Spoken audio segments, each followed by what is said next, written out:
Hello, my friends. It's been a very long time since I've done a broadcast from the beach, and I wanted to give you some good saltwater medicine with sun and love.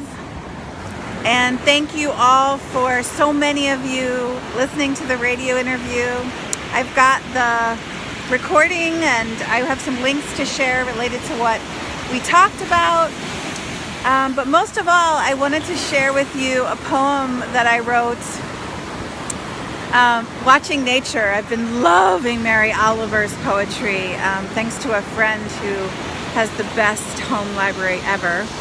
And I just sat in bed, nestling under down comforters this past Sunday at her house, reading poetry. It was so luxurious, and I just got voracious, and I wrote a poem called On Reading Mary Oliver's Poetry. And then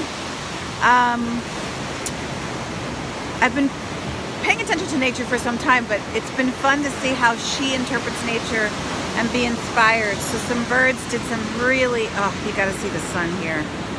Oh, I don't know if you can fully see the glistening. So I did this poem about this bird fight, basically, and I see these periodically around here, but I was able to capture for you video of both sides of the poem. So I really hope you enjoy that. This will be quite a hodgepodge of a post, and it's sent with much love, and the sun is really in my eyes, so I'm going to do this. And just saying, hoping that this week brings you a ton of joy and just a real connection to nature, no matter where you live. Touch something in nature, whether it's dirt, a tree, a plant, something, because this is, we're part of this. And there's lots of jokes about tree huggers, but someone recently told me, I think I've mentioned this before, I think it was Arianna Huffington in her book Thrive, which I have not read. She said, we take better care of our phones, we plug them in, we clean them.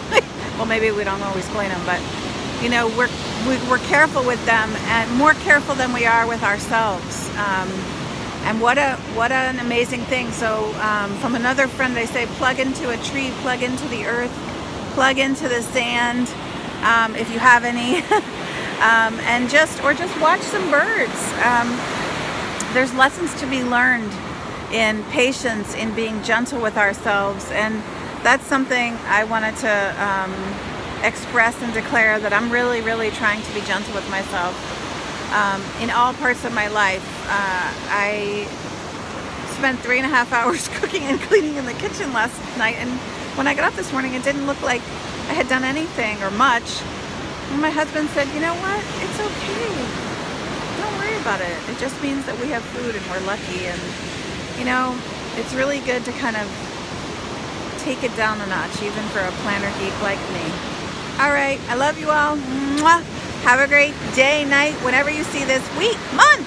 Bye.